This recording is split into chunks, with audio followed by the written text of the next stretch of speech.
Welcome back to Blatancy. My name is Kumiv. Got Lucky King. What's up?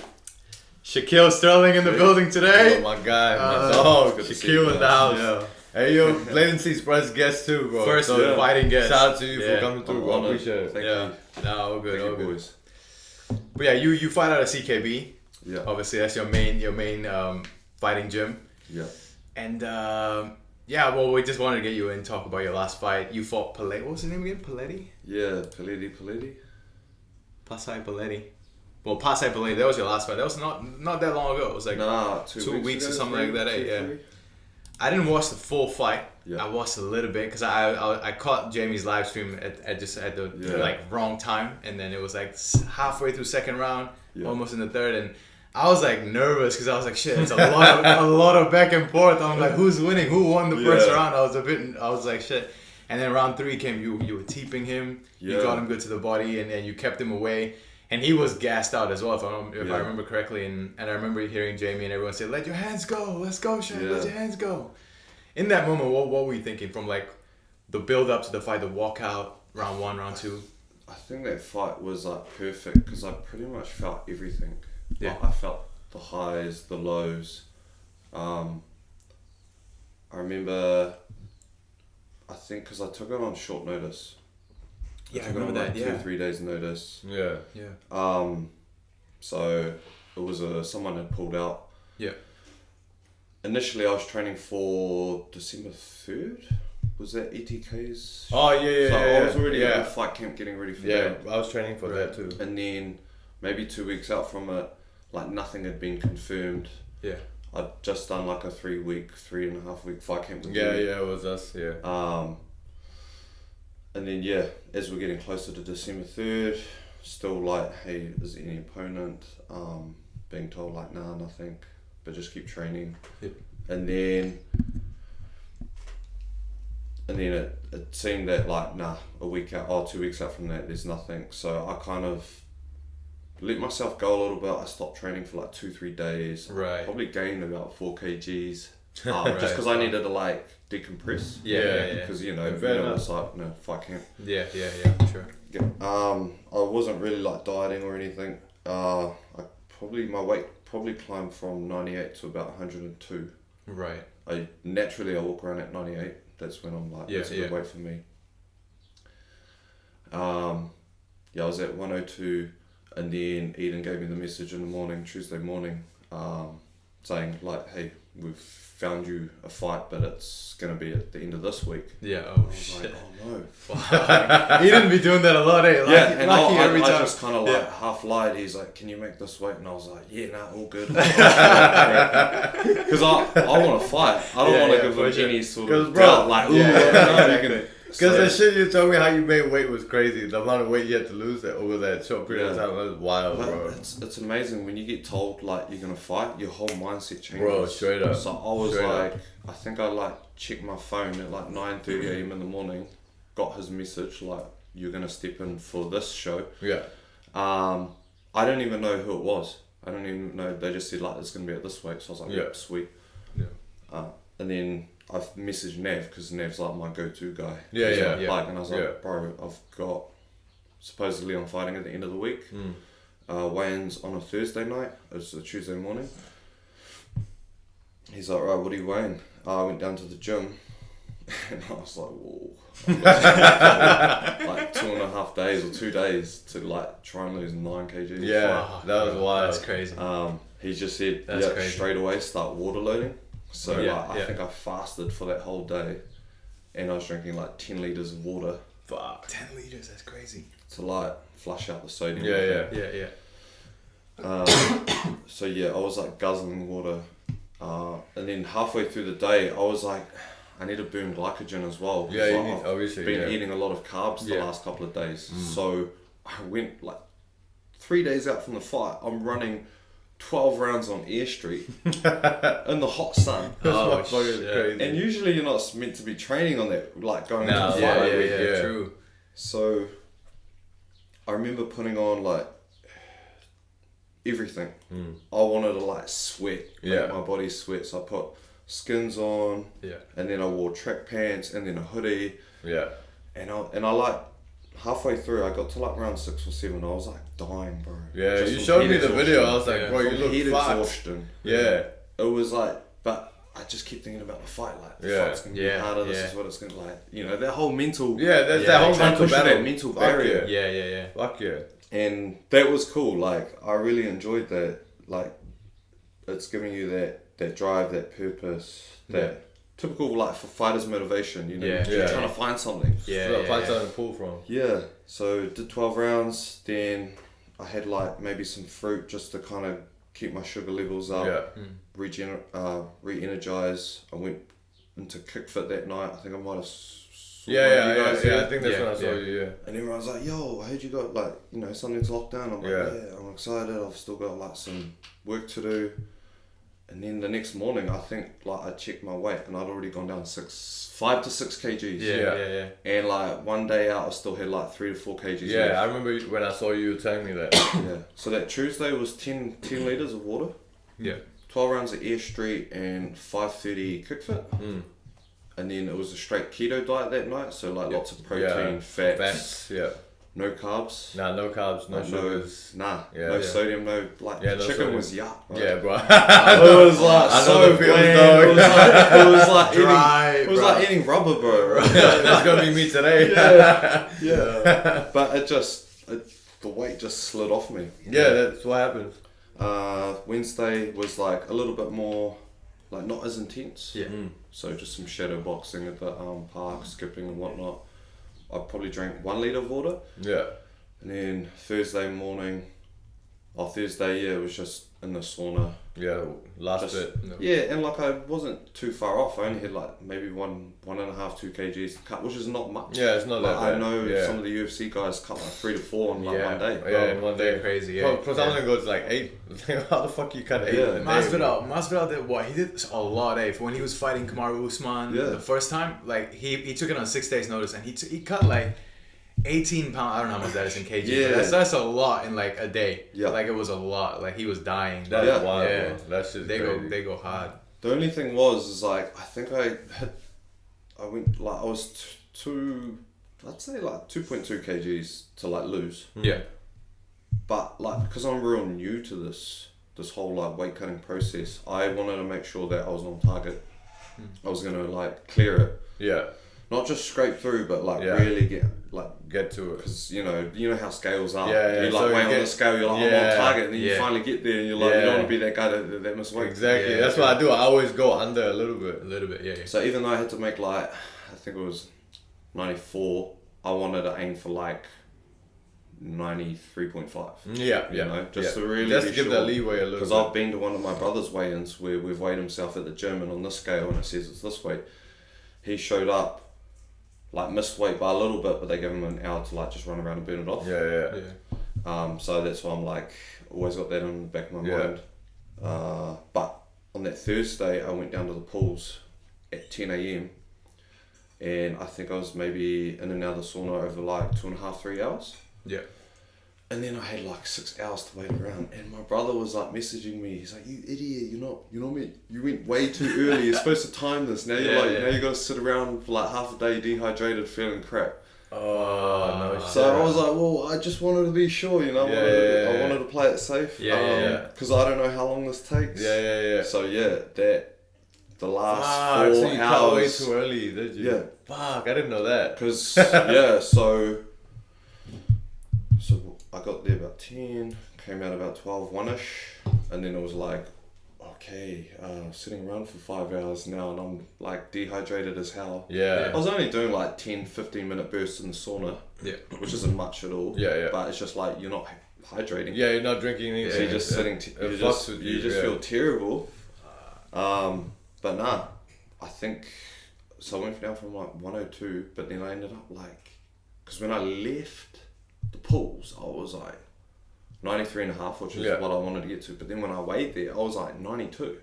So I lost a lot more. Yeah. We lost a lot more just sitting around. 4 or 5 hours of sitting around. Ended up losing more. Yeah. Because your body's still, in that state of like burning. Yeah. Okay, and then so going into the fight. Fight night. I got the hydration perfect. The first one I didn't hydrate enough. because I'd done like in my first fight, I did like obviously like the whole 8 to 10 litre water load. Yeah. When I was refueling, I was eating the right food, but I didn't actually like drink that much to get it back. So I thought I drank because generally drinking 5 to 6 litres a day, that's quite a lot. But it's normal for us athletes, right? Yeah. Like we're always sweating, we need that hydration.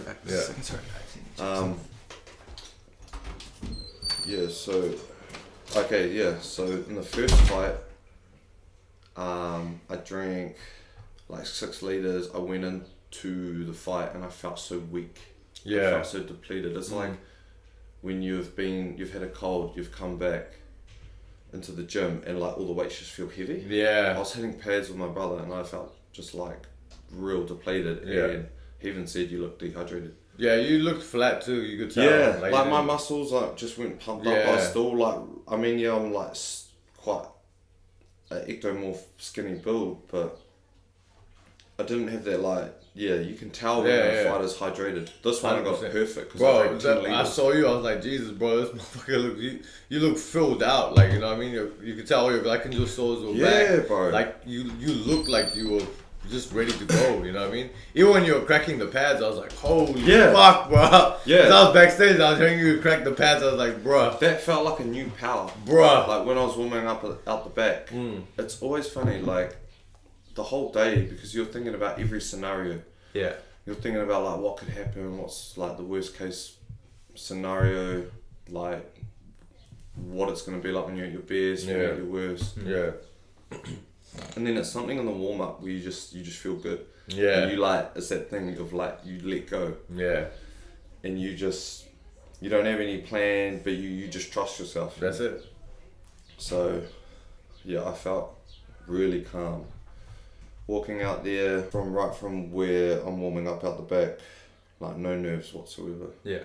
Just feeling really calm. Walkout song plays, I walk out, get in the ring, skip around a little bit. Any nerves at all walking out, going in? I was like, I was in the corner and I was thinking, how do I feel this calm? Like I'm not feeling any pressure, no nerves. Yeah.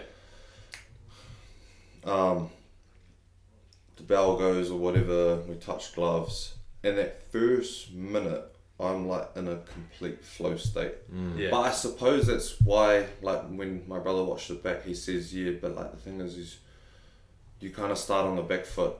You don't start, I never start aggressive. Yeah. But even though he was coming at me like he's coming at me hot. Yeah, quite hot off the bat. Yeah. He was trying to push me back. He was trying to like bring that fight, which was good. But for the first minute, I was like, I had this moment where I got halfway through the first round and I was thinking like, man, I must be the biggest bluffer ever. Like, how am I here? Like, I've always watched other people fight and try to imagine like, what's going through their mind. And here's me like just touring around. Yeah. Like, I was doing all this stuff that like, they're just looks. Yeah. They're like, it's like, I'm not doing anything with it, but I just felt like, man, am I really lying to myself right now? Yeah. But the first round, I was just completely calm. And I was like, I felt sweet, no pressure, got back to the corner. And it's funny, I had Eden and Nikora. Nikora was there, Like, we'd eat, because my brother couldn't, he was working. So he couldn't be the second man in my corner. But I was all good, like I can listen to anyone.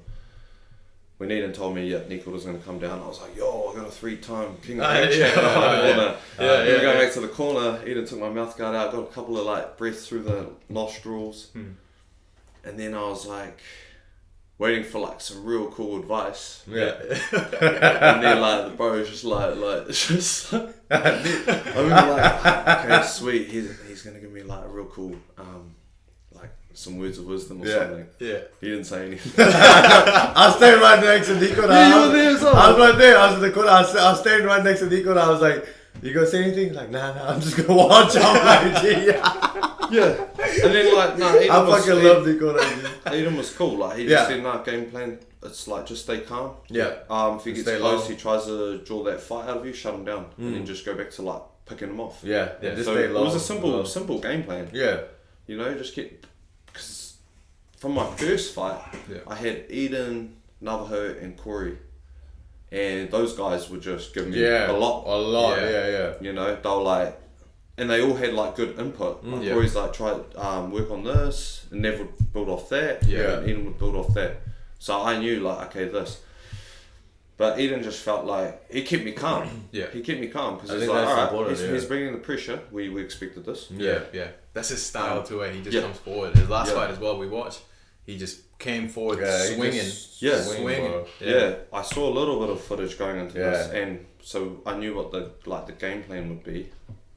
Just to like wrap him up, shut him down. Yeah. The only thing is I knew I wanted to bring the hands more, but then I felt like that's what he wanted. Yeah. Because he wanted that dogfight. That's it. Yeah. He wanted to like draw me into like a brawl. That's it. And then one of us come out like on the ground. On the mat. Yeah.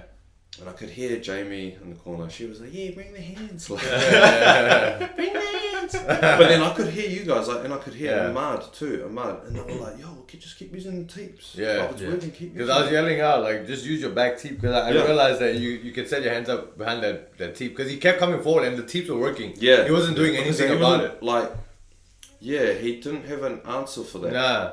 That's why I was like, just use your real teep, like back him up. As soon as he's coming, back him up, and that's when you can set your 1-2 up. Because I still wanted to like try feel everything out. Yeah. Like, I hit him with a clean 1-2 in the first round, and then I was like thinking, okay, that worked, but I'll come back to it. You know, you don't want to like show them your best weapon. Yeah, true.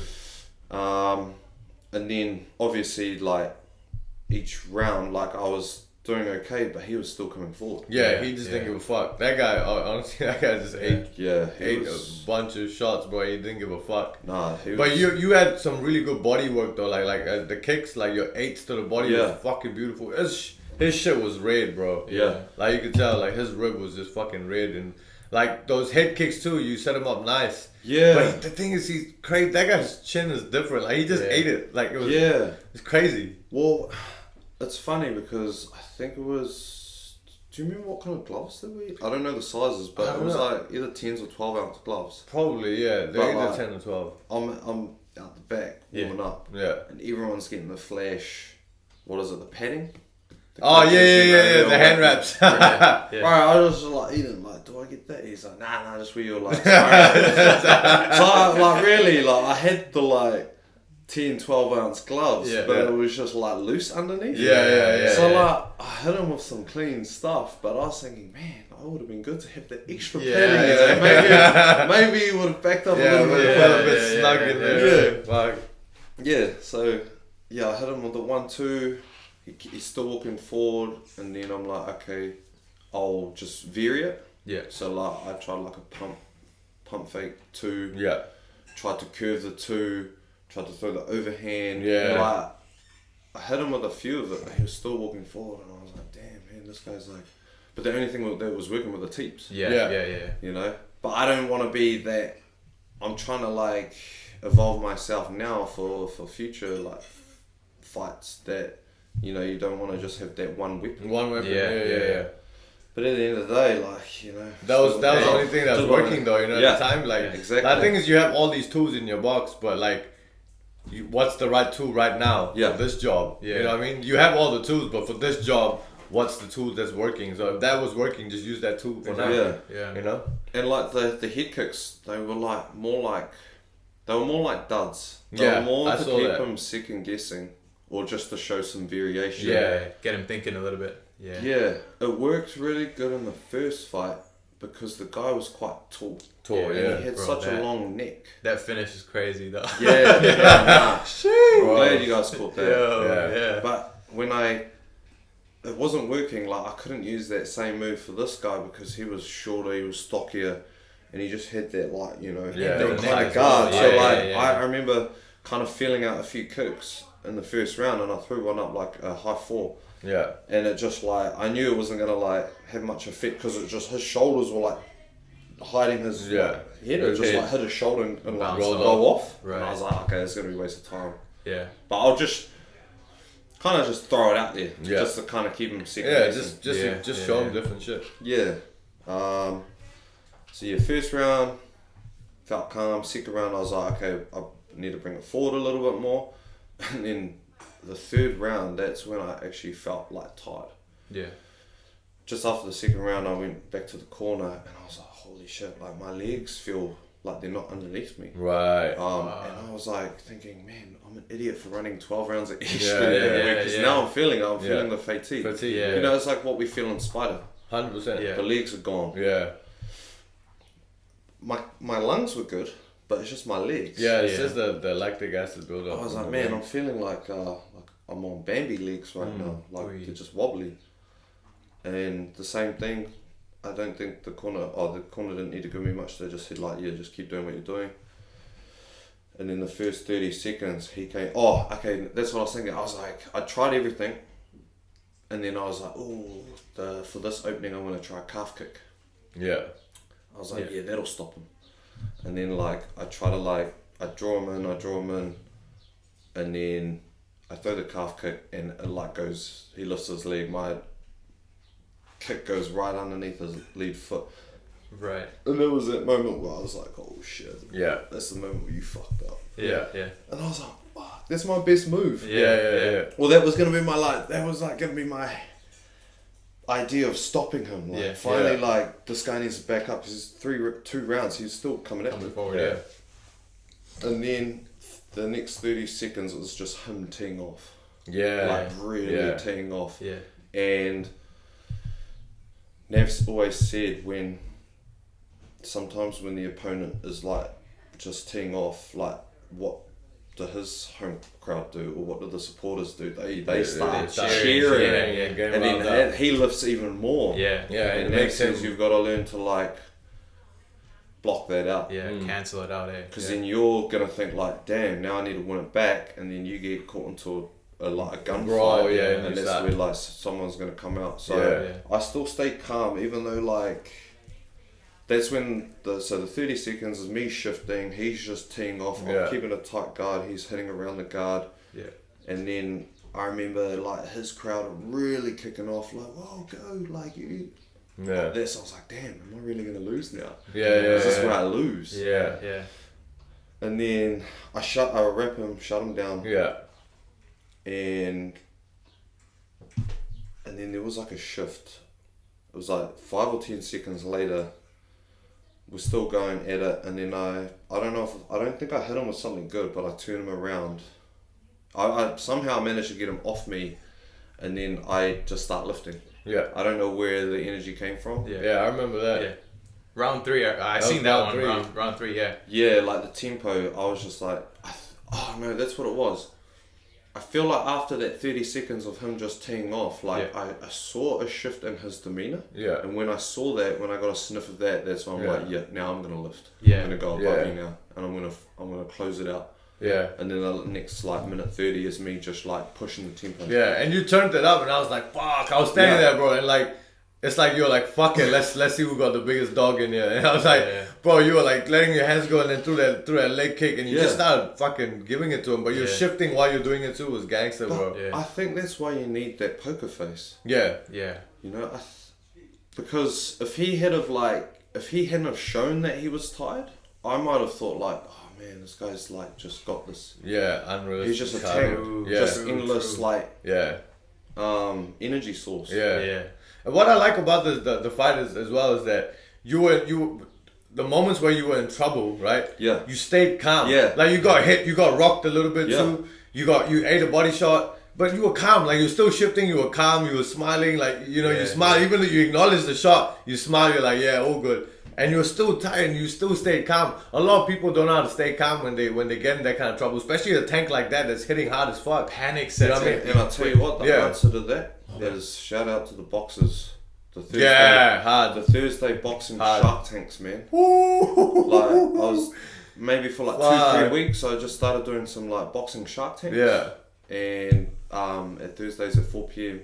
and I was doing Shark Tanks with like Hemi Jr. Bro, what you know about those Shark Tanks? Neves. Nuve was Nuve in there too? I only like got to do it once with Nuve, but just sitting in the pocket with them and them just like really ripping the body hard, like just smoking you pretty much, throwing everything around the guard. Can you imagine being there with up, Fuck bro, that. So when I got into the ring, and this guy was teeing off, that's where the composure came from. It's the boxing Shark Tanks. Because I'm a long range. Well, I like to fight with my range. But we need to work on our, like, guys like me and you, like, we got to work everything, right? We got to work our long game and our short game. That's where the composure came from. Boxing Shark Tanks. And bro, if you can stay composed in the Shark Tank with Hemi, you be sweet, bro. Anyway. So when this guy was like, I'd seen him, he was looking for the body, bro. He threw some shots to the body. And like, I had the eyes to be able to see it. Took it here. I felt good. I felt calm. I felt all good. And then that's what's dope about it is that, like, it's your second fight, It's only your second fight. 2-0. And you stay calm as fuck. You know what I mean? In those moments, and you still came back. A lot of I guess a lot of, like, new fighters like myself, even, you know, new fighters, they probably, like, lose composure. You know what I mean? Like, a tank like that just teeing off on you, like, fuck, I'm done. They just break mentally. I've been to so many fight cards and fight shows, and you see that in, like, you see that all the time. You see it all the time with novice fighters that they break. You can see them mentally, they break. It's not that they weren't there. They just mentally got defeated. Like, fuck, he's teeing off, and then, like you said, the crowd's going behind them. They're like, oh fuck, I'm done. It's over. You know what I mean? And they don't even give themselves a chance to say, nah, fuck that. I'm gonna stay alive in this bitch and still come back. You know. And then into the third round, I was like, I really didn't know how, like, I knew it was close, but I didn't know what the judges were going to favour, because I knew I hit him with some clean stuff, but, like, still, he kept the constant pressure, like, he controlled the centre of the ring more, and he had you on the back foot a bit more too, and I've been to, like, fight shows where I've seen it go either way. Like, who are they going to favour? Like, you see it all the time. These judges might favour the guy that hits clean, but it's like always kind of just circling around. Or they kind of favour the guy that's kind of pressuring, walking forward. Or he might not, like, touch him as much, but he's still dominating the ring. So, like, I don't know how the judges are going to score. But hey, at the end of the day, battles aren't meant to be fought, they're meant to be won, right? Hey, let's go. That's what I'm talking about. So the next thing I wanted to find out is what's your goal? What are you targeting? Are you targeting, you know, king in the ring? Are you trying to get the belt, or are you trying to get into MMA? What's, like, in terms of fighting, right? In your fighting career, what are you looking for? You know, definitely on my bucket list, bro. It would be king in the ring. Just to tournament, 8-man tournament. Oh, definitely. Nice. And to just give to the NZ fight scene. You know, really, like, I don't want to be a UFC fighter. I don't want to, you know, I don't want to, like, I'm not expecting to turn pro and travel the world fighting. Like, I'd love to go along to all of my brother's fights. All around the world. When that starts happening. But for me, it's just to, like, give back to the New Zealand kickboxing scene. But the biggest achievement for me would be King of the Ring. For sure. And I remember the first King of the Ring that I went to was the one that Carlos won.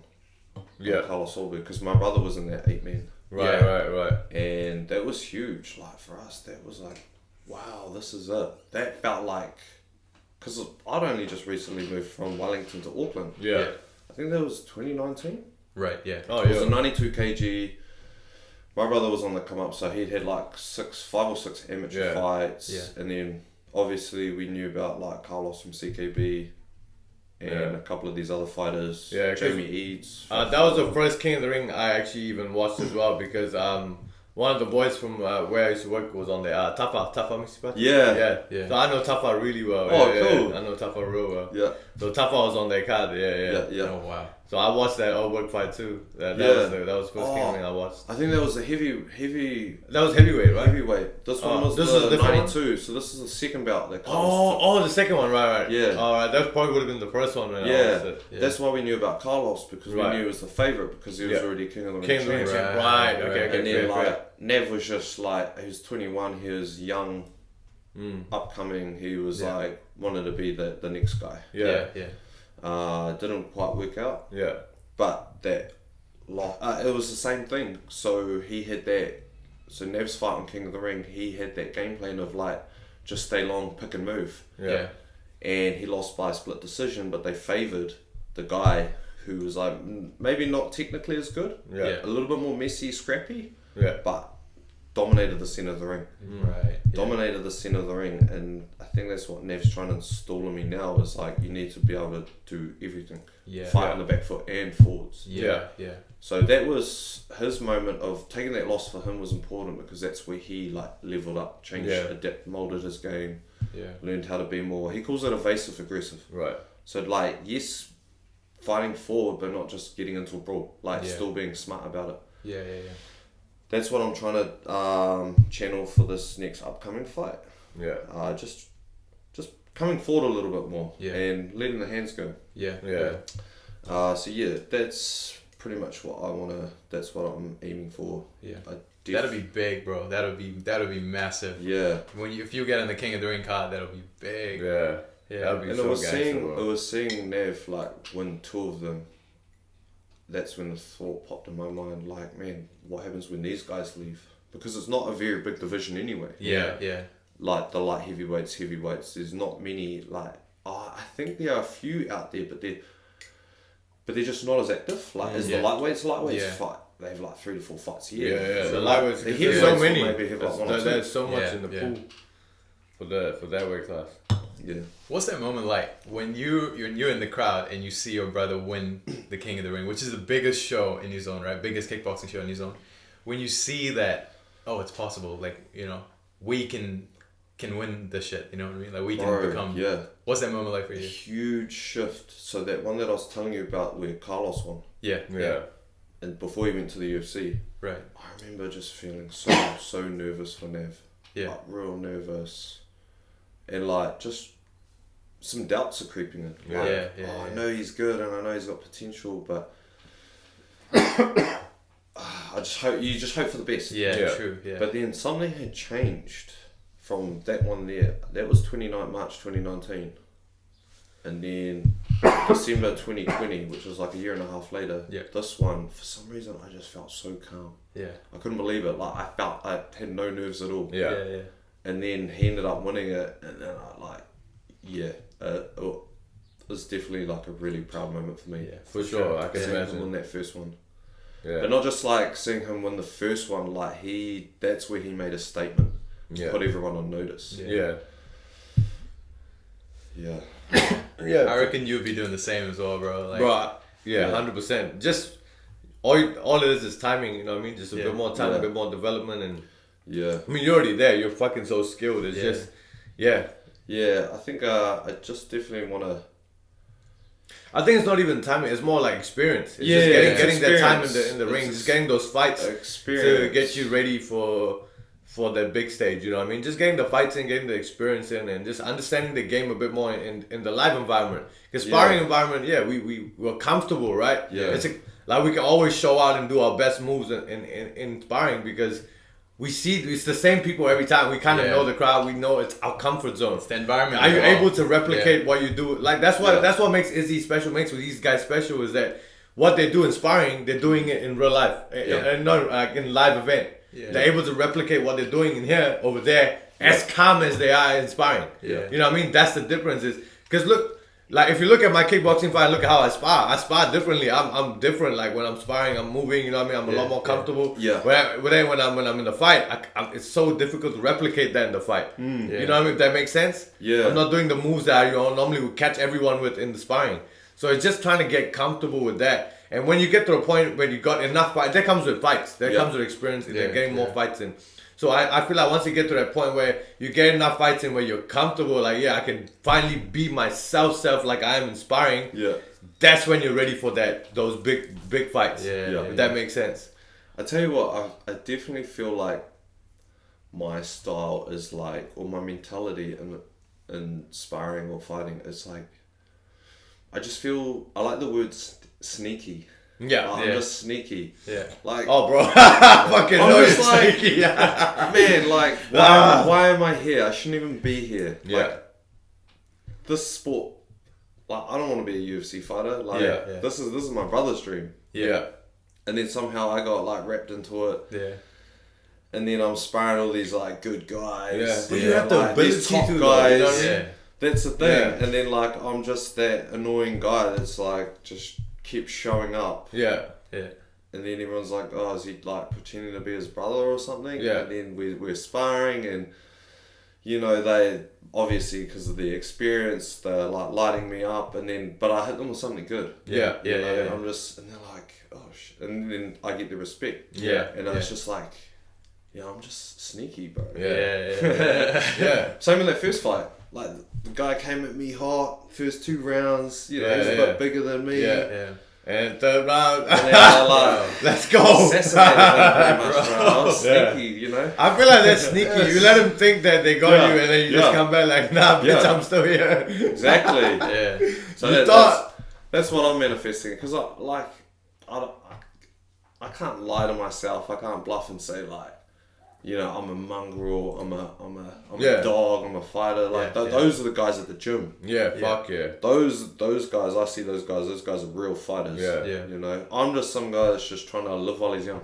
Yeah, true. Yeah. I love that, and I love that perspective that you have, for sure. Yeah. That's dope. Just like, if you're gonna like fake it till you make it, but if you're gonna wing it, like wing it good. Yeah, you know? true. Yeah. And this is me, like, because I'm in my late 20s. Yeah.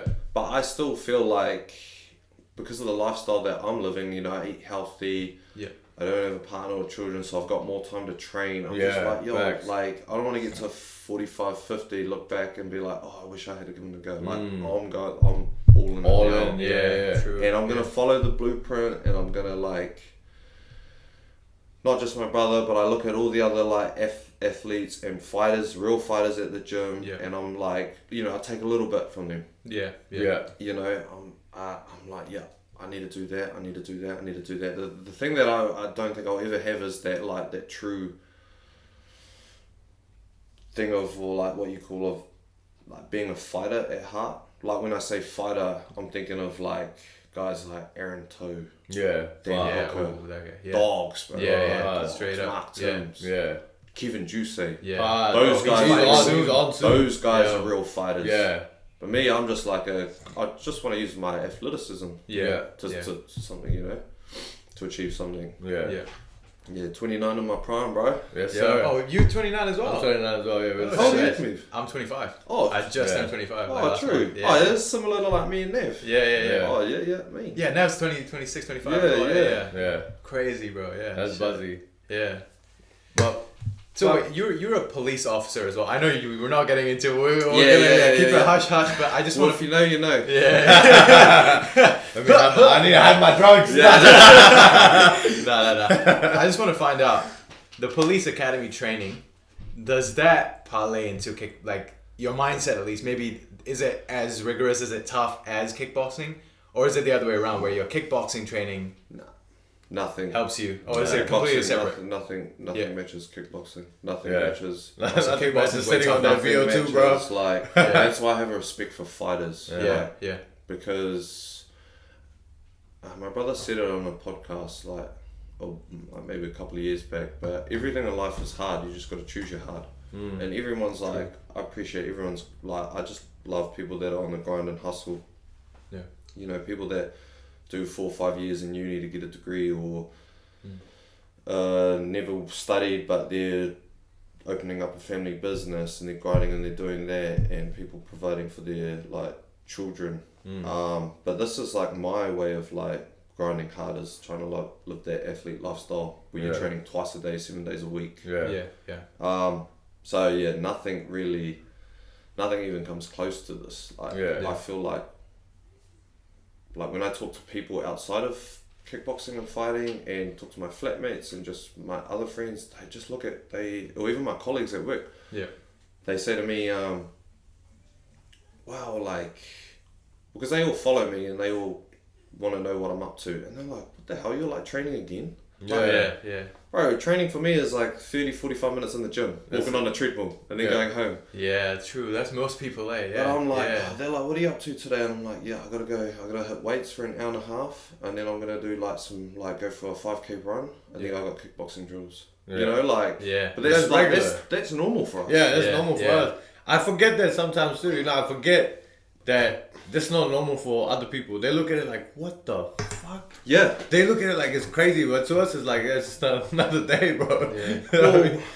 I get it at work all the time. Like, people are like, no way you're 29. We thought you were like 26. Well, I get that all the time. So I love that. Like, yeah, you know what's crazy? I didn't know you were older than Nev. I always thought. Yeah, I told you too. Yeah. I thought you were the younger brother. Yeah. even all the UFC boys, like all the pro guys, they were like when Nev first came to CKB, they were like, oh yes, because obviously his record, what he's achieved, his career, like they thought, okay, because Shaq still knew, like he must be the younger brother. The younger brother, Yeah. Ah man, I'm the older brother. Yeah. Nah, I remember the first time I met you, and I think you were stretching. This is the old gym. Yeah. And yeah, you were like one of the coolest people straight up, bro. Yeah, Like you were like one of the most down to earth people. Like, hey, what's up, bro? Shit. I'm like, oh, lucky, and like I was like, oh, your Nev's brother. Like, yeah. And that's how we hit it off. And I was like, oh, you the younger brother? You're like, nah, I'm old. No shit. Yeah, even like all the UFC boys came up to me. They're like, no way, you're the older brother. Yeah. And I'm glad that I found this sport, because it's definitely been like a way out for me. Because I used to be like 120 kgs. Like I'm 98 now. Shit. Bro, before this, I was like huge. Wow. Not like huge as in fat or huge as in muscly. It was like a combination of both. You know when you look at those like big rugby players? Yeah. It's like a rugby player build. Like those big blocks, those big forwards. I had a rugby player build. Like all I was doing was just like eating carbs, bulking. Just getting massive. Yeah. Always in the gym 6 days a week. Yeah. But I did hardly any cardio. Yeah. And for years, my brother tried to get me to like start competing or like start training. Yeah. And I was like, I just knew my mentality. I knew what my mentality was like. And I was like, I think for a good 2 years, I was turning it down. I was like, no, I don't want to do this. That's your dream. That's your dream. Yeah. And he's like, please, like, just, or like, you know, like, he didn't plead to me, but he was like, come on, man. Like, you never know. Like, just give it a go. Yeah. And I knew that if I was going to start, I was going to go all in. I was 100%. Like, I was going to go all in. And then I think I was maybe 24. Where like I actually put freaking boxing gloves on for the first time. Right. And I said to him, so I was living in Auckland. My brother was still in Wellington, but we used to just like, you know, message back and forth. Yeah. And I was like, right, cool, I'm gonna start what I do. And he's like, cool, get this, get mouth guard, get 16-ounce gloves, get groin guard, all this equipment and gear. And I didn't even know where to look, so he was just sending me all this Trade Me stuff. I was just getting all my gear off Trade Me. Went into a box fit gym because if I knew I wanted to go to CityKickboxing. Because I already knew the gym like through King of the Ring. Watching Nev compete on it, watching Carlos win. Israel. So I knew that was the gym to go to, but I didn't feel like I was ready to just show up on my first day. So I actually went to a box fit gym. I can't even remember what it was called. It was somewhere in the city, CBD. And for like the first 3 or 4 months, I used that box fit gym to kind of like lose 20 kgs. Yeah. Wow, I was so fit. I was strong, but I didn't have any cardio whatsoever. You got in shape. So that, slowly cut down from 120 to like, what I walk around now, which is like pretty close to 100. And then I remember going into CKB for the first time. And what was that like? It would have been about maybe like 10, 11 a.m. in the morning. I walk in, it could have been like a Monday or Tuesday morning, and I'm at the like front counter, and I see this guy sitting down over there by the couch. He's just looking at me like, what's this guy up to? And I'm here like, you know that awkward when you walk into like a shop and like no one's there, but you're just like standing there. Like someone over there's like you know who it was? It was Doug Varney. Doug Varney just looking at me, and I'm just like standing there for like good 10, 15, 20 seconds in like silence, just waiting to be like served. Like this guy gonna help me? And he's just sitting over there like looking at me. And he's like, "What do you want, buddy?" And I was like,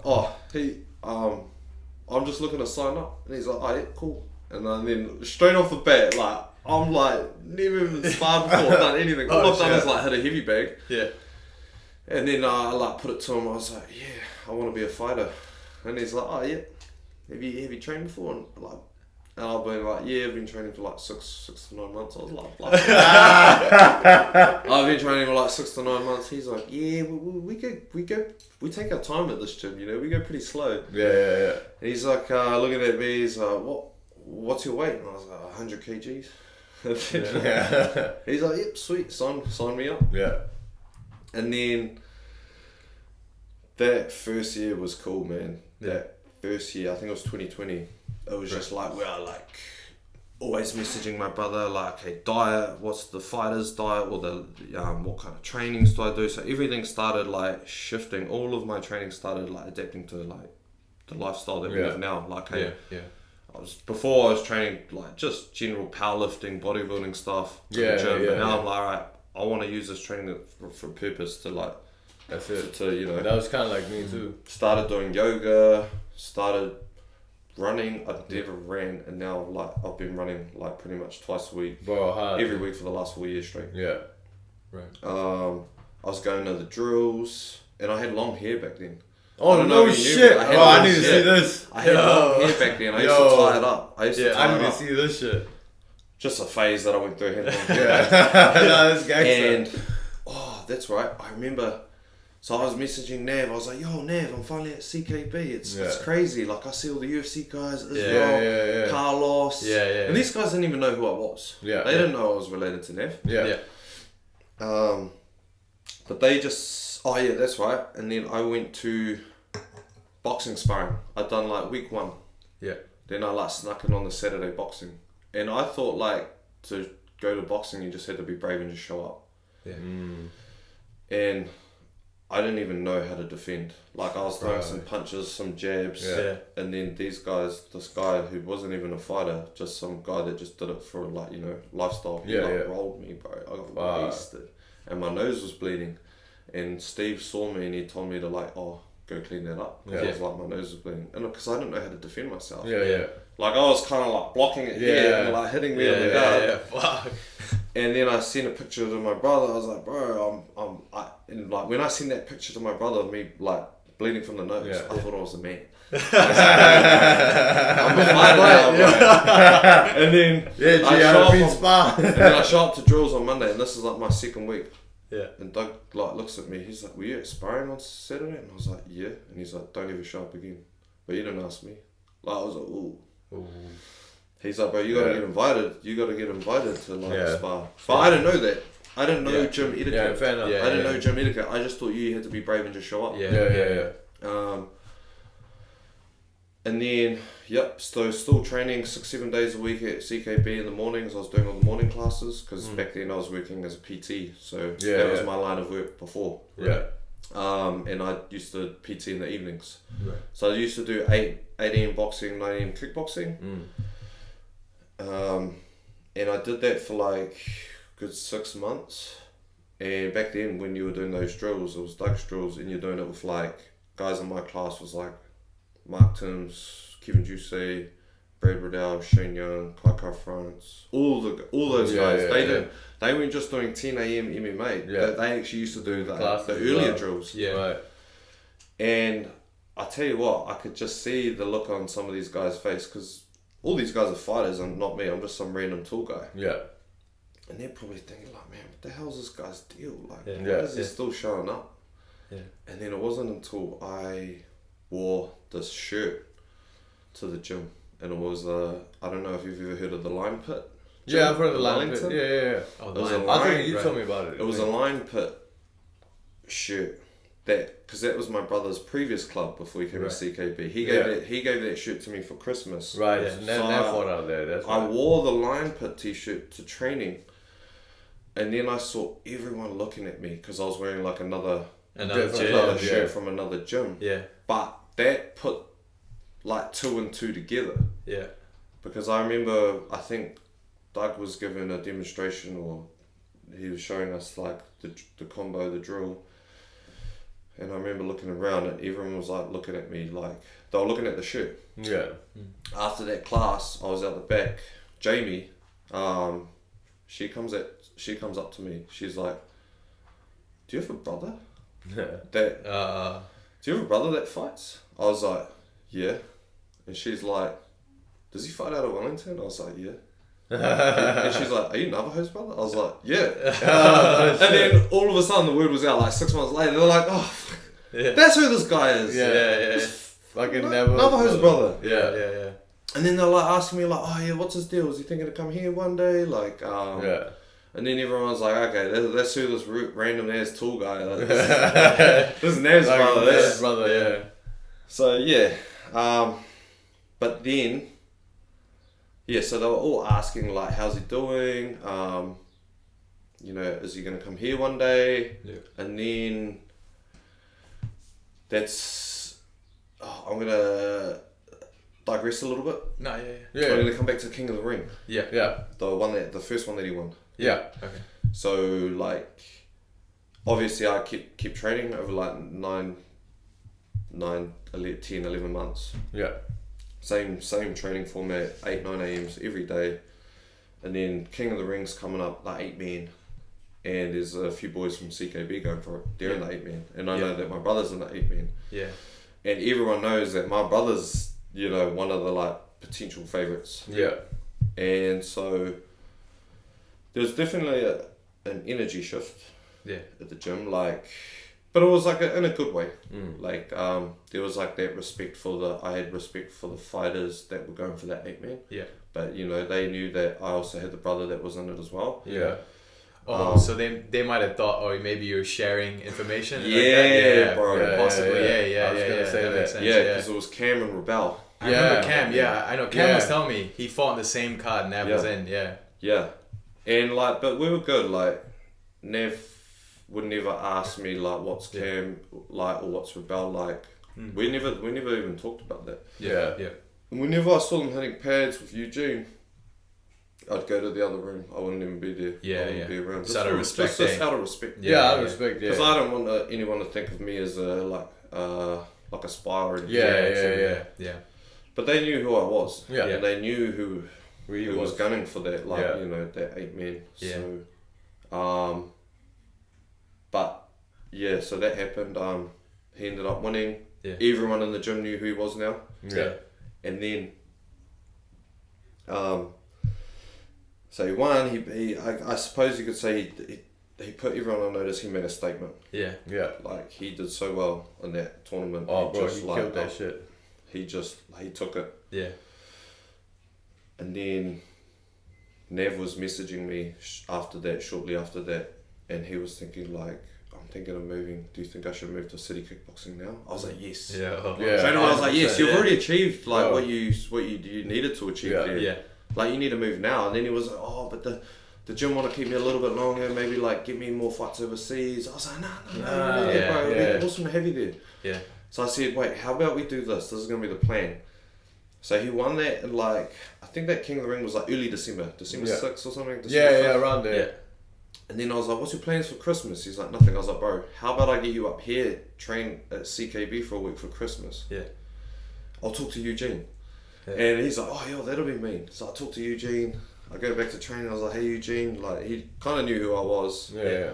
And I was like, hey, Eugene, my brother Navajo, who just won King of the Ring, he's thinking of moving here in the future. I was wondering if I could bring him up for like a week so he could just kind of try out CityKickboxing because I think he wants to move here, something like that. Yeah. He's like, no, all good, bring him up. So I was like, yo, Eugene said it's all good, come up. Yeah. He's like, this will be a mean Christmas. It'll just be like me and him. We'll just have our own Christmas. He'll stay at mine. We'll go do some training. Yeah. And then, oh, bro, this such a good story. We show up at 8 a.m. Yeah. I think it might have been 8 a.m. or not 9 a.m. Doug's drills. Yeah. And I said, I'll introduce you to Doug. And Doug straight away is like, nah, get out. And I felt so bad. Wait, what? Yeah, he's like, bro, like, are you meant to be here? And Nev's like, I've just come up to like do some training. He's like, nah, man, like, not if you're from another gym. Ooh. And I felt so bad for Nev. And then like, I was like, Doug, but I talked to Eugene. He said it was all good. He's like, bro, I don't work for Eugene. Bro, we're business partners. You gotta talk to me. Yeah. So I felt real bad. I was like, sorry, Doug, like, I know I should have talked to you as well. Yeah. And then he's just like, nah. And then, so I felt it was so awkward, bro. I felt so bad. Nev was just sitting there like, well, he's not welcome here. Yeah. But it's just like that old school rule, you know. It's like you don't want it's like, what gym are you at? So I understood his perspective, and we respect that. Yeah. Because you know, obviously we don't want. Remember, it was Nav that fought on the 8-man, the same 8-man that came with Bell on. Yeah. So like, you can't be like just coming to train and then like, you know, getting the upper edge on these guys and taking off. True. Yeah. But I knew that the whole purpose for him training that week with us was so that he could make a shift over, you know, make that decision and be like, yeah, this is where I need to be. So he came up for a week. I think Doug left. He's like, wait there, I'll be back. Must have talked to Huge. Then he came back, and then we were only like sitting out of class for like 5 minutes, and then he says, oh yeah, jump in. And then we started drilling, and that was so cool. Yeah. It's like, it made me feel a little bit better. Yeah, hard. And then I think it was after like we had a bit of a break, and then Doug's like, so what's the go? Like, is he thinking of moving here? And I was like, no, he's thinking of moving. This is what this is about. Like, he's coming through moving. He's like, cool. And then, so that week ends, he's kind of, you know, met a few of the guys. They all know who he is. They're all like, oh yeah, this is the guy. And then Nev was like, he went back to the Wellington, had to tie up a few loose ends, you know, move out of his flat, say goodbye to his old gym. And that gym knew that this was the perfect time for him to move up, transition up to here. I respected them for that too, you know, because most gyms would be like, oh no, we get they knew that he and the cool thing was like he gave back to that gym by winning their first King of the Ring title. Fair. So he like outgrew the gym, and they only wanted the best for him. And that's dope. He needs at this gym is where you get all the like the best sparring partners. Straight up. Because you imagine like you're training at a gym, especially for him, but he's only got another heavyweight there. So imagine like at our gym. How many guys can I train with that are my weight category? Like, heaps. Heaps. He's like, it's just him and another guy. Right. Yeah. Junior was his name. Him and Junior were like the two big like heavyweight guys at the gym. And they were just like, can't be too fun just sparring the same guy every week. But here you get like so many different looks. The different looks. So so he moved. He went back. He managed to come up, and I'm kind of trying to like, you know, help him out with finding a job. Some of the boys at the gym were quite nice to say like, hey, if your brother needs anything, let us know. Like we can help him out. Look for some work for him. He moves in March, and then I think within like the first month or the first week being there, he's got the call up for the second King of the Ring. Yeah, right. Doug and Huge hit him up, said, look, they're doing the heavyweight King of the Ring. Do you want to take it? And they was like, yeah, hell yeah. So 3 months he's adapting his training to the CKB format. Obviously lactic conditioning, lactic power, VO2, air street and all this. So this was like new to him, and he's still working like a 40-hour job trying to make it work. That came around it was a 3-month turnaround. That King of the Ring was in June, and I remember Nev was just like, I had to go to the pools with him. Because he just burned out completely. He's like, man, there's so much more demand here. The expectation is way higher. Trainings are way harder than what I'm used to. The volume's crazy. The volume's crazy, and he burnt out. And I remember we were all like 2 or 3 days out from the tournament. And he's like, man, I just feel like broken. My body's broken. My mindset's not right because of all this moving around. And then I think me and you, I told you about this. I was going to say, you told me that. There was all this doubt creeping in because obviously the pressures of the new gym, the expectations from the coaches. Because you win one, that's fine, you've won one, but now the expectation is like you should win the second one, especially when you're in like this gym. And the media getting involved. I think maybe there was a clip on One News. They wanted to interview him. Everyone wants to get a piece of him. Like, oh, you're at the big gym now, and you're training all these guys. Like, is that like going to make you better? So that's why I like have that that's why I'm inspired by him, because I just see him like rise. To the level, rise. He's gone from like a week out. He's gone from like doubting himself, like I don't know if I can do this. It's too much. We're in the sauna, just not even the sauna to cut weight. It's just in the sauna to get that recovery. Yeah. And then he says to me, he's like, you know what, Shaq? Next week I'm gonna fucking roll everyone. Yeah. Like I'm gonna like destroy. I'm gonna like no one's on my level. Yeah. And I was like, whoa, where'd this come from? Yeah. He just tapped in. That's it. That's it. He stopped feeling sorry for himself and just said, you know what? These guys better hope I'm sick, because I'm gonna come and destroy everyone. Sometimes, like, I'll be honest, like sometimes you need that. Like you need to feel that vulnerability. Yeah. And that's what kicks in the other gear. Because I feel that too. You know, a lot of times, like I cry sometimes. You know what I mean? Not because of pain or fucking anything. It's just like. It's just that doubt. You know what I mean? Like, fuck, am I even made for this? Like, what the fuck am I doing this? And then after that kind of moment passes, that switch comes in, like, fuck that. I'm that guy. Yeah. I'm ready to go. Yeah. Fuck this shit. I'm all in. Yeah. You know what I mean? And that's what happens. Yeah. I think it's a good thing to feel that. You have to feel that, because otherwise that emotion is still trapped inside. So you let it out, and then that switch flips. Yeah. And you're there. And we see it every day with just like a lot of the fighters at the gym. You know, that's where we draw inspiration from. 100%. We see them rise to the occasion, or you know, the big lights. Yeah. And that's the thing as well, because like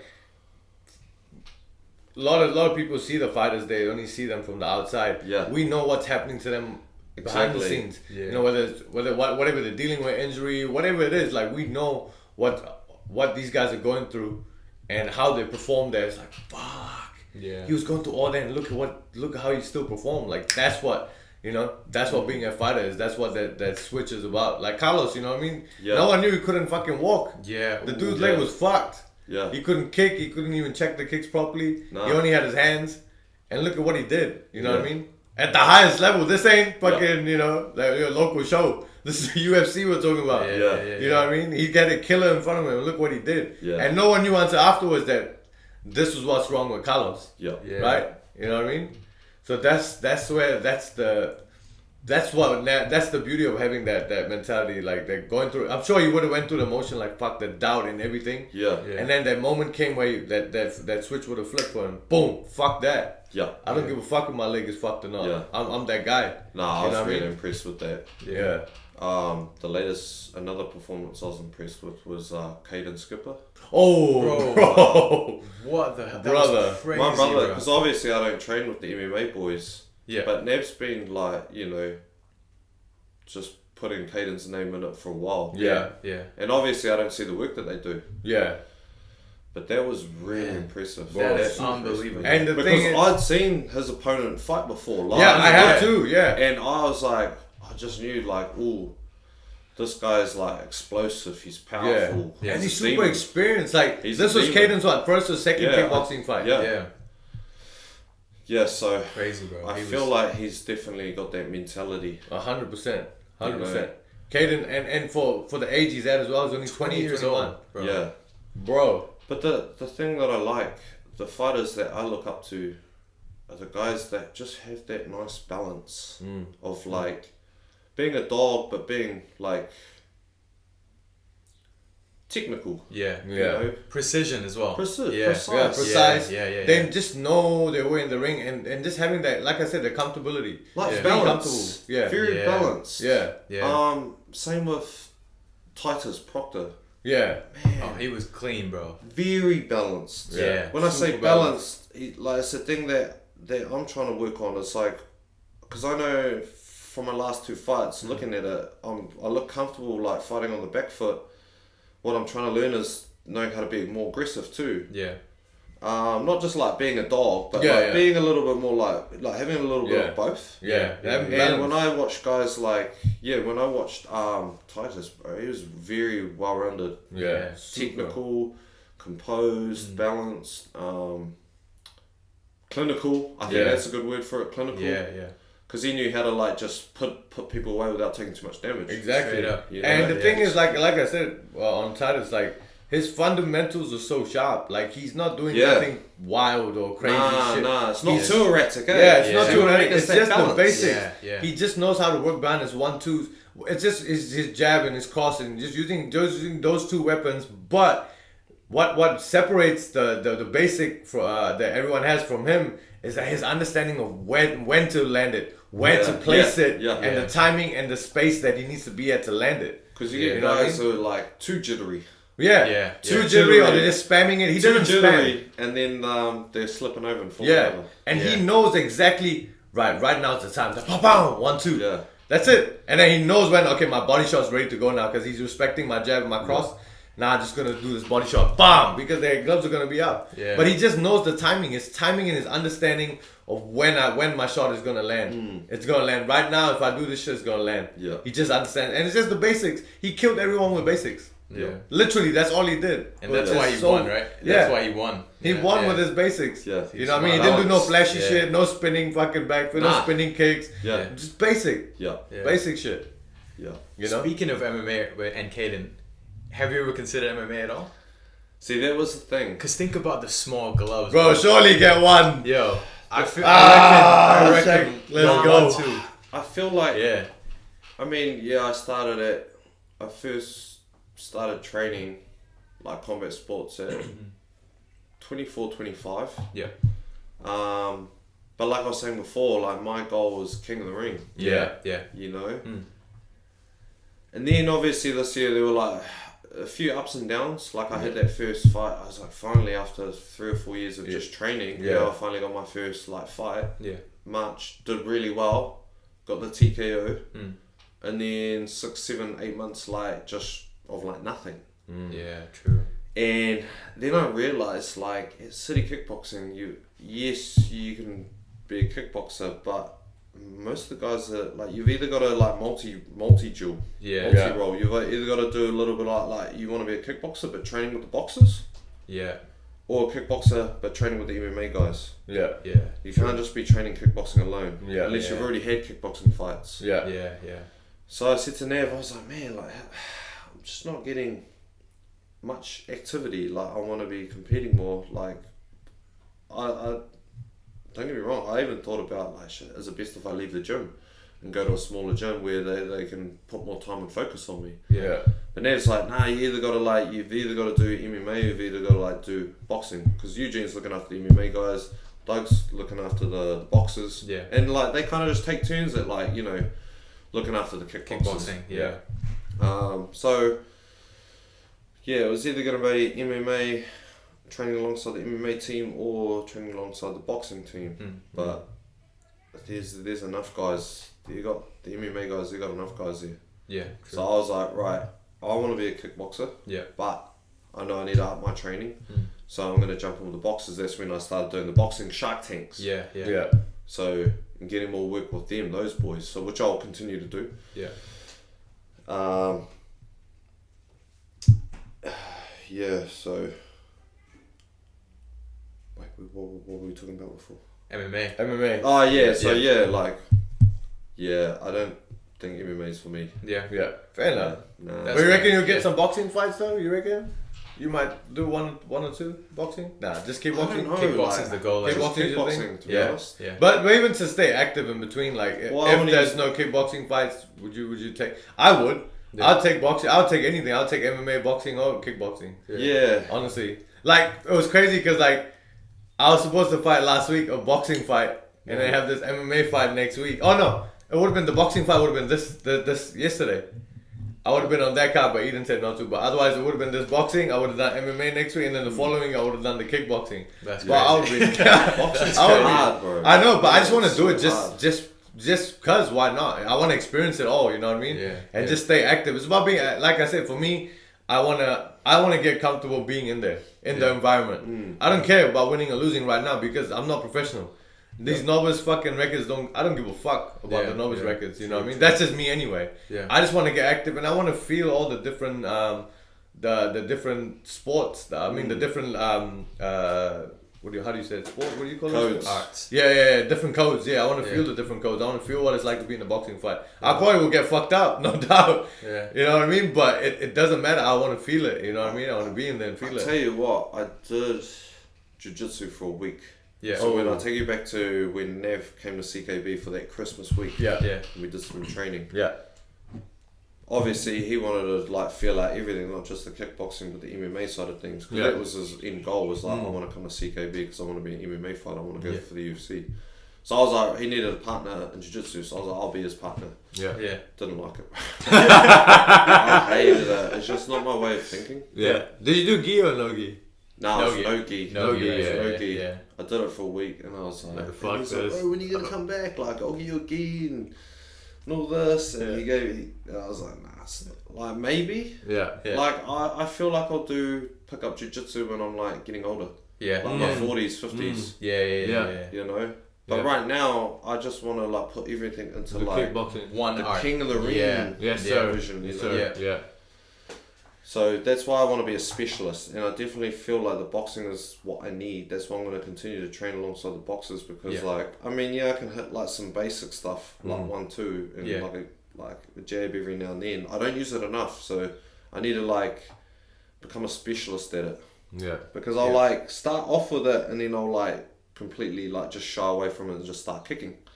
Start teeping. Yeah, that's it. I need to actually like come back to it. So it's gonna take some time. Problem too. It's gonna take some time. Getting comfortable with just hands. That's what I mean. That I have that problem too, because I start to just use my kicks because I'm more comfortable there than my hands. You know. Because I feel like they're a longer range weapon and they're a bit more safer in a sense where you can kick but you won't get hit as much. You know what I mean? You probably won't get knocked out. Whereas you use your hands. It's that thing where like, oh, I'm gonna get tagged or I might get fucked up. You know what I mean? So you always revert to. That's me anyway. Personally, I revert to my kicks back. Me and you are very similar. So that's why I feel like even just doing boxing fights where you have no choice but to throw the hands. I guess you'll get comfortable too with that. You know. But And I'll tell you that as well. I've never felt fear like I have from like sparring guys at the gym. Like when I think back to my mindset in the fights, like first 2 fights, because when me and you talk about this, we're like, obviously we hear everyone else's stories like as a fighter, but they already like had so many fights. But for us, it's a fresh perspective because we're figuring it out. We're trying to like see what it is for us. Coming back to that mindset, like I tell you what, I did not feel fear at all. Despite a lot of crowd there, and there's a little bit of pressure. There's pressure. There's pressure, but there's no fear. I feel more fear by going to like boxing sparring, or just sparring some good guys at the gym. That where I'm like, I feel fear when I have to spar my brother. Because he's really like put it to me. That's for sure. He goes. I seen a video on your story. It was not the other day. It was a while ago, and you guys were going at it. No one's ever given me like. I feel like the hardest rounds I've ever had. I'll definitely Nav number 1. Because he knows he can go a little bit harder because he's my brother. And probably because I used to bully him when we were I'm the older guy. I used to bully him when he was like, now this is all like. It's the other way around. Just all those years of torment where I used to bully and traumatize him, bro, and just getting back at me. That's where I feel scared, bro. I'm like, shit, man. I just see like there's no. I see the like, it's like a great white shark, you know, when the eyes rolling. I see that in my brother, that look. It's that look, bro. It's like, he doesn't see me as my brother anymore. I'm his brother anymore. He's just coming to kill me. He's just coming to take my head off. Like, I mean, I'm just running away. Just trying to survive. My business fell and he's hitting with every shot possible. Head, to the body, to the legs, to the solar plex. Fuck that. That was true fear for me. So when I go into these fights, it's like, bro, I feel the same because like I'm never scared. I have no fear when I'm going into my fights. But when I'm going to sparring, I know like, oh, I got Jake Hutchins. Fuck, I get a little scared. Or I have Rata and I'm like, fuck. I start to feel that fear. I you know, before the sparring rounds, I'm like, fuck. I got all these killers that are real, like, you killers, know, bro. I'm like, bro, these like, you know, like. You usually when you start sparring, you handle them well, but in your head before you get into it, it's like, fuck, this guy's gonna fucking kill me. You know what I mean? Like, don't you feel like you get? For me, right? Whenever I spar the guys that are way better than me, I just get fucked up. But don't you feel like you get a little bit better every time? Well, that's what I'm glad. Every time, I have to summon up this. Like when I was starting out, because when I started sparring, I was thrown into the deep end. So now they've got a good system where they kind of keep the beginners with the beginners, the pros with the pros, the amateurs with the amateurs. Back when I started, it was like everyone. It was free for all. And obviously I'm a big guy, so I have to kind of like go into the deep end of the pool.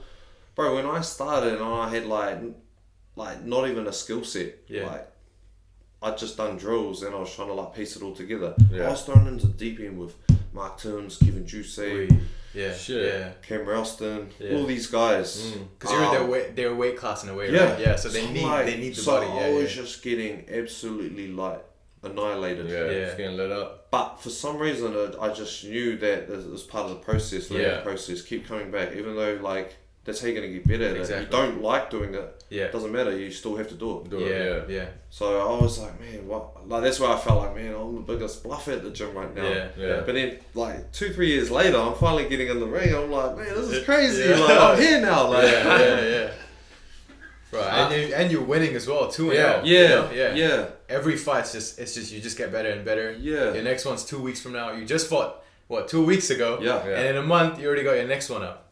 And I tell you what, it's really good having Nev as a brother. Because he gives me level. Because like for us, like knowing what it's like to get that win. It's such a high. And I always heard him talk about it like it's like you feel like a god. You feel like you're that guy. You're him now. So I, and then like my like, because I don't really put my I mean I'm trying to stay active on social media and stuff and kind of drip some content every now and then. But I tell you what, like after that first fight and even that second fight, like now my like messages are blowing up and I'm like, hey, I'm not a popular guy, but like all of a sudden, bro, I'm getting all these like DMs like, oh man, like impressive, or that was sharp, and you know, it makes you feel good. For sure. It makes you feel good. So I'm on this high and I'm like, yeah, I'm the man. But now like he just cut me in half straight away. He like brought me back down. He's like, no, like we need to go over this fight. There's some things that just like you did some things good. But need to be better. Because the next guy's going to be better. Could be that guy. He's going to be the guy that beat you. So I didn't really the first fight. Celebrated a lot. But the second fight, not really. Didn't really feel like a win. It kind of, but I don't want to say it felt like a loss, but I didn't have time to think about like, yo, you're the man. It was more like, right, cool. We've got another fight coming up. We need a good game. Because you need to be different. Like, this guy's going to be, you can't just use your kicks all the time. You need to like, so that, I think having Nevs as a brother is good because he doesn't let it get, he helps me to not let it get to my head. To be like, right, humbles me. And like, right, we got things to work on. True. So, because he is that way as well, right? With his win, he's just always calm and collected. I never seen him, at least I never seen him just like come across as like, like I don't know, arrogant or anything like that, or he feels like he's above everybody. He's always just calm has his like chill. Little wee celebration with his mates and stuff like that, and puts himself out there and then like back to work. Exactly. Like there's that phrase that's been going around lately. That I've been hearing a lot this year. Some days you're the hammer, some days you're the nail. But you gotta learn to be. Some days you gotta learn to be the nail. That's been me the past 2 weeks. So and even some of the boys that I've been sparring, they've said, you've changed. There's a shift. You're not doing what you usually do. Which is like set everything up off the kick. I'm trying to box more. And even though it's not working and it's not natural to me and I'm not flowing, I'm still like trying to be like, I need to like just learn to be the nail here. I need to evolve this game.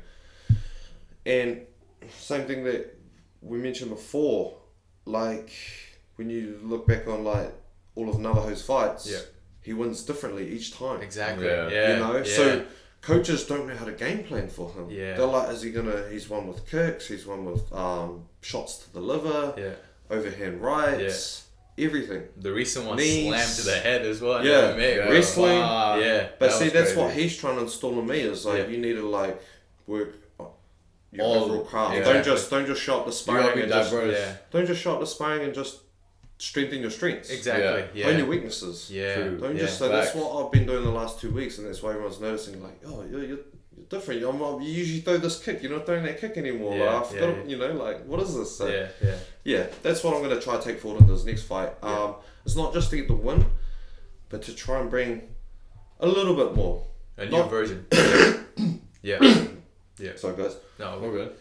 Yeah, it's to not come away from what feels natural, from like ditch my style completely, but just try and implement some of the things I've been working on, which is my hands. Yeah, we'll probably have to wrap it up soon, just because I don't have memories in my phone. All good. But we'll finish on this last question, right? Yeah. So, 2024 is like 3 weeks away, right? Yeah. What in a perfect world, what's 2024 like for Shaq Stirling? How many fights? What's the plan? Traveling? The perfect thing for 2023 would be to get 3 from 3. Yeah. And then hopefully next year, 2024, once I'm like kind of established more, then try and see if I can get 4 out of 4 next year. At least 3 to 4 fights. Yeah, that's it. Bro, I'm not even afraid of losing. Like, if I lose some, that's fine. That's but it. I just want to learn and evolve and continue to evolve. Absolutely. Yes, sir. Yeah. Next year, I'm hoping to travel with Nev. Yeah. At least one of his trips on his for a fight overseas. Yeah. I know which one it will be. Don't want to talk just yet. Yeah. I talked about but there is a certain trip that I'm looking forward to, and a good trip away from me is like 4 to 5 days. Yeah. Nothing too long. Like, true. I don't need to spend 2 months overseas. It's just like Yeah. But that's I'd say that's about it. Yeah. Fuck, that's awesome, bro. Yeah. That's crazy. Thank you for coming on. Thanks for coming, bro. Appreciate you, Pleasure. Much love. My name is Kumiv. We got Lucky, Shaq Stirling. We're out. My guy. Appreciate you, bro. Yeah. Laters.